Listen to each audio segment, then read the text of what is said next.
Hey, this is Leon. Thank you for joining me on day 4 of my water fast. I am here in Costa Rica at the Tanglewood Center. Don't forget, if you've got any questions, then please message in the comment section. Also, if you want to find out how my water fast goes, then please subscribe and comment below.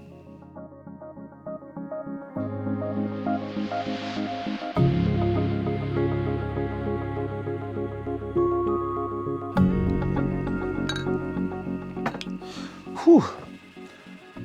This is take 2. I just did like a little video blog for about 6 minutes, and then the sound was so low. Just using the microphone, using a new camera today. I was going to do all this on my iPad, but then I realized I brought my camera, so I should use it. Gives me more options in the edit. But yeah, I mean, today it's a little bit different than yesterday. Energy levels are a lot lower.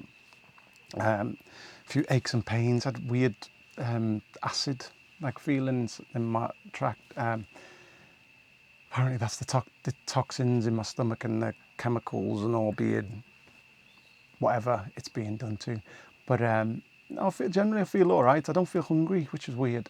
But to be honest, since I turned raw food, I've not really felt hungry when I haven't eaten, because your body doesn't crave food the same way. And they say that, you know, it's the cooked food, you're actually craving it because it's addictive. It's the addiction, you know, the weak feeling that you feel when you're lightheaded or dizzy, or you know, the stomach kind of pains. That's actually your body craving the food. And I'd say that was BS, except for I've been eating raw food for the last year, and it's true. It's not happened to me. I don't have the same symptoms whenever I'm hungry. You just know kind of when you want food. But yeah, it's setting my weigh-in session today. It was fine. I'd lost 0.3 kilos, 300 grams. But the weird thing is, so you have a session with Loren afterwards, and he goes through all your, like the way you basically on a bioimpedance, the scale that basically measures your body fat, your muscle mass, your bone density, etc. And it kind of shows you all the percentages. And strangely, well, Loren first of all said that my body fat, I should have lost more weight in his opinion. He thinks that usually by now, you know, and I was nearly crying, thinking I don't want to lose any more weight, but I know it's part of the process. But basically he said that my fat content, my fat percentage has gone up, which is impossible when you've been fasting for 4 days.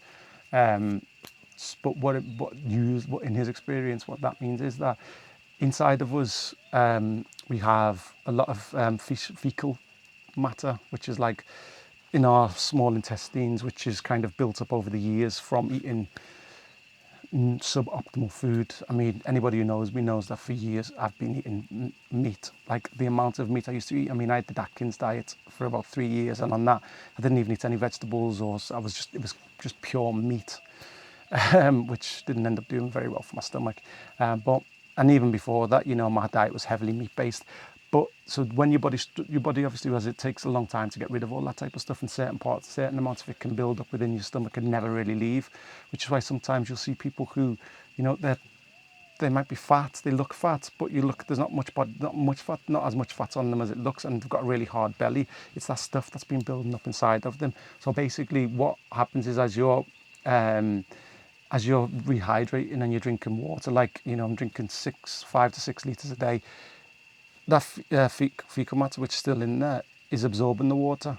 And the scales, they measure, you know, they can tell fat, they can tell, but they don't know what that is. And that stuff can be read as fat, which is why, so that stuff's growing because it's holding water, and my body is registering it more as fat, which is interesting. So, and apparently after you finish fasting, when you refeed, as your body's flushing stuff out, it flushes that stuff out, hopefully. Because for a lot of people, any kind of illness that we have within our body, it's coming from that. It's coming from the fact that our body isn't able to digest food properly. All this stuff is kind of blocking up inside our intestines, and it can cause a whole host of different problems within the body. That's kind of the main reason why I came on the fast. I mean, I wasn't super I wasn't super ill, didn't have many ailments and stuff, but I knew, I've seen lots of research that talks about this stuff within inside of us, and I thought, well, let's give it a go to, have a go to shift it out. Sorry, I'm a bit more scatty than usual. My brain literally is like, so basically the idea behind fasting apparently is that for the first few days your body is feeding off the general stuff. It doesn't know where food's going to come from, so everything that it's got easy access to, so all the food that was in there before, and then the easy access kind of convertible sugars, then eventually it turns to ketones, which is where your body starts breaking down fat and using it, because it doesn't break down fat initially, as much fat, but once it starts breaking down fat and using it as a primary source, your body releases ketones, and that's the main source of energy. So apparently after day 3, 4, 5, you start getting more of a boost in energy. I mean, you're not going to go crazy because you haven't got much inside of you, but yeah, apparently that's when you have more of a shift within your energy. So we shall see, because today, you know, aches, pains in my legs, weirdly, like as I said before, the acid. But generally, I don't know if I mentioned yesterday, but I've asked to extend for an extra week, because again, the idea behind the fasting is the first 11 days, up until the first 11 days, your body is detoxing, but it's detoxing at a certain level. After 11 days, apparently you go into a deeper detox, which isn't necessarily the best feeling. Well, some people say, some people get no symptoms, some people get more, but that's where your body's cleaning out even deeper, more deeply, and you've got more chance of getting more of that awfulness out of you. So I'm going to give it a go. Hopefully, if they've got any space, then yeah, I'll extend for an extra week. But generally, I feel okay. Don't feel bad. I don't feel as anxious as yesterday, which is great. You know, my blood pressure came down a bit, and my heart rate went up actually. But that's because I measure my heart rate every morning and it was fine. But as soon as they come to me with the bloody cuff to do, my heart rate just goes through the roof. I get anxious. But anyway, generally going good. Progress is going good, and yeah, let's see what happens tomorrow.